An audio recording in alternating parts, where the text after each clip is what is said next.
বিশেষ করে ওনার kidney point এখন আছে আপনাদের সামনে তুলে ধরছি আমরা একেবারে 1 পয়েন্টে একেবারে ভালো। আমরা শুনবো ওনার সেই সুস্থতার গল্প, উনি কিভাবে অসুস্থ হয়েছিলেন এবং কিভাবে সুস্থ হয়েছে। আসসালামু আলাইকুম ওয়া রাহমাতুল্লাহি ওয়া বারাকাতুহু। সম্মানিত দেশবাসী, আমি cancer specialist doctor SM. Sarwar. আপনারা জানেন যে সারা ওয়ার্ল্ডের ডাক্তারদের বক্তব্য ক্যান্সার, কিডনি, থ্যালাসেমিয়া এবং এইডস রোগ, এই 4টি রোগ সুস্থ হয় না। বিশেষ করে আমরা একসময় বলতাম বাংলাদেশের আরো 4টা রোগের কথা, যেটা হলো যক্কা হলে রক্ষা নাই, টাইফয়েড হলে কোনো না কোনো অঙ্গে চলে যাবে, বসন্ত হলে মানুষে গ্রামের বাহির করে দিয়েছে, এমনকি জঙ্গলে নিয়ে রাখছে। তো আমরা আমাদের নবীও একজনকে বসন্ত রোগের জন্য নিয়ে সেটা জঙ্গলে পাহাড়ের মধ্যে রেখে আসছিল। আপনারা সবাই এটা জানেন। এমনিভাবে তখনকার সময় আমাদের আগে যে ডায়রিয়া হলে গ্রামের প্রোগ্রাম মানুষ মারা যেত, কিন্তু সেই সব রোগগুলো আজকে কোনো রোগ নয়। এখন যে বিষয়টা হলো ক্যান্সার, কিডনি, থ্যালাসেমিয়া এবং এইডস রোগ, এই 4টি রোগের বেলা সারা ওয়ার্ল্ডের ডাক্তারদের বক্তব্য যে ক্যান্সার হলে আনসার নেই। এই 4টি রোগ হলে মানুষের চিকিৎসা করতে করতে একসময় মৃত্যু হবে, এটাই মেনে নিতে হবে। বিশেষ করে আমরা বলবো যে এই সব রোগ এখন আর কোনো রোগ নয়, সম্পূর্ণরূপে সুস্থ হয়।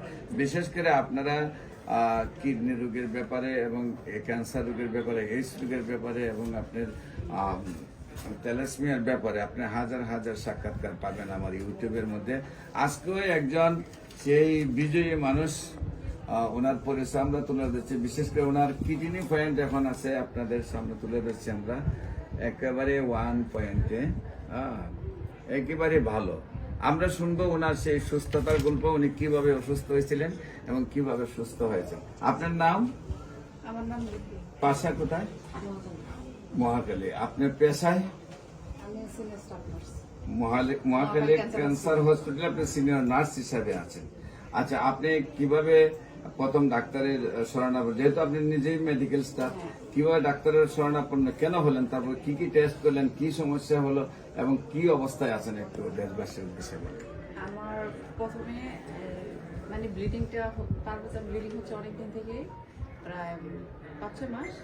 তখন আমি ডাক্তারের কাছে যাই, ডাক্তারের কাছে গেলে পরে আলট্রা দেয়, টিবিএস দেয়, এগুলো দেওয়ার পরে তো টেস্ট করলাম, পরে ম্যাডামের কাছে গেলাম, তো ট্যাবলেট দিল, দেওয়ার পরে খেয়ে মানে হচ্ছে না, মানে ব্লিডিং হচ্ছে। পরে আমি মানে মোবাইল নিয়ে ঘাটতেছি, মানে মোবাইলটা আমি করতেছি যে হোমিওপ্যাথি কোনো চিকিৎসা পাওয়া যায় কিনা, এরকম অনেক দেখার পরে আপনার ফেস মানে একটা পেজটা আসলো, পরে ওনার পেজে মানে আমি করলাম, নক করার পরে দিল, অ্যাড্রেস দিল, দেওয়ার পরে আমি আপনার কাছে চলে আসি। ম্যাডামের যে ওষুধটা দিচ্ছে বলছে যে মানে 4 মাস খাইতে হবে, 4 মাস খেয়ে যদি না কমে হয়তো বাবার অবজারভেশন করবে, ওরা না কমলে আবার বলছে অপারেশন করতে হবে। তাই আমি এগুলো চিন্তা করে দেখলাম যে হোমিওপ্যাথি খেয়ে যদি কোনো উপকার হয়, আপনার সাজেশন। এখন আপনি কিডনি পয়েন্ট আল্লাহর রহমতে তো একদম 1 পয়েন্টে চলে আসছে। এটা আমার প্রায় 2 এর কাছাকাছি হয়ে গেছিল, আমি 2 মাসে অনেকটা মানে আল্লাহর রহমতে এখন একদম লেভেলে চলে আসছে। হ্যাঁ, 1.20 পর্যন্ত হলো আপনি লেভেল, 1.20 আপনার রেঞ্জ দিছে। আপনার এটা আপনারই পুত্রা? হ্যাঁ, আচ্ছা, 1.10 হলো আপনার রেঞ্জ, নর্মাল রেঞ্জ, আর আপনার দিচ্ছে হলো 1.7, মানে একদম লেভেলে আছেন। তো বিশেষ করে আমরা বলবো যে কিডনির চিকিৎসা এবং ক্যান্সারের চিকিৎসায় মানুষের লক্ষ লক্ষ টাকা ব্যয় হয়ে যাচ্ছে। আল্লাহর অশেষ রহমতে হোমিওপ্যাথিক চিকিৎসায় খুব অল্প টাকার চিকিৎসায় সুন্দরভাবে মানুষ সুস্থ হয়ে যাচ্ছে।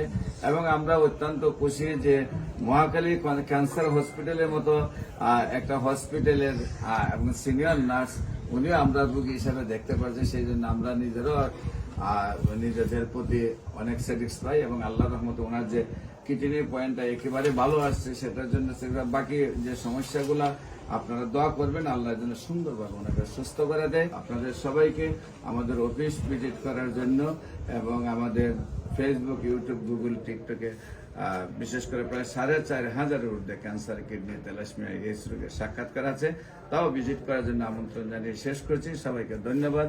বিশেষ করে যে কোনো প্রয়োজনে স্ক্রিনে দেওয়া নাম্বারে যোগাযোগ করুন। আসসালামু আলাইকুম ওয়া রাহমাতুল্লাহি ওয়া বারাকাতুহু।